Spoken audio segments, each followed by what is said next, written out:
গরুকে গোসল করিয়ে শিঙে মাখানো হলো তেল।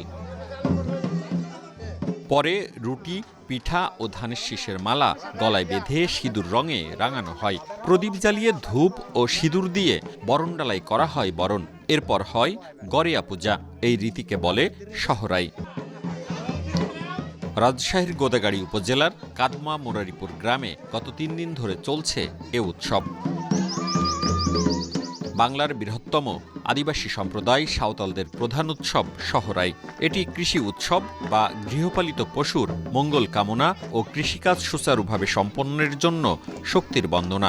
কার্তিক মাসের অমাবস্যা তিথি বা সুবিধামতো সময়ে অনুষ্ঠিত এই উৎসবের এক এক দিন এক এক নামে ডাকা হয়। উৎসবে গ্রামের সবাই মিলে ধামসা মাদলের সুরে, নাচের তালে তালে, গীতের মাধ্যমে গরু, মহিষ, ধানের ক্ষেত, খামার, ফলবান বৃক্ষ সব আয়ের উৎসস্থানে গিয়ে মঙ্গল কামনা করেন। সহরাই উৎসবে ঘরের আঙিনা, দেয়াল সেজে ওঠে রঙিন সাজে। বর্ষায় ধুয়ে যাওয়া দেয়ালের গায়ে নতুন মাটি লেপে তকতকে করা হয়। এরপর বাড়ির মেয়েরা নানা রঙে একে রাঙিয়ে তোলেন। নান্দনিক সৌন্দর্যের পাশাপাশি আলপনায় থাকে বিভিন্ন গোত্র সংকেত। সাঁওতালরা বলছেন, এটি শুধুই গোবন্দনা নয়, বরং সামাজিক মিলন উৎসব। যাদের কল্যাণে চাষাবাদ, জীবিকা, রোজগার, প্রতিদানে তাদের সম্মান জানানোর রীতি। তাদের নিজেদের ঐতিহ্য রক্ষায় ও পরবর্তী প্রজন্ম থেকে প্রজন্মে ছড়িয়ে দিতে দৃঢ় প্রতিজ্ঞ। সর্বপ্রথমে এই পর্বটা আদিবাসী সাঁওতালের ভিতরে 5টা ভাগে ভাগ করা হয়। তুলে ধরছি, ওটাই আনন্দ লাগছে। বাগদাদা আমল থেকে এগুলা করে আসে, আমরা ভুলে যাচ্ছি আস্তে আস্তে। পান্না পরবটাকে আবার তুলে ধরছি।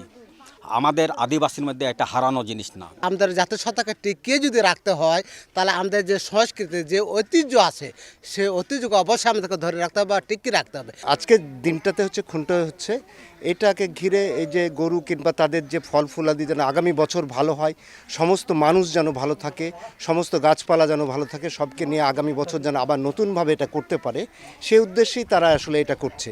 উৎসবের পুরোটা জুড়ে সাঁওতাল পল্লীগুলোতে নারী পুরুষ মাতোয়ারা হয়ে ওঠেন ঝুমুর খেলায়। মওদুদ রানা, সময় সংবাদ, রাজশাহী।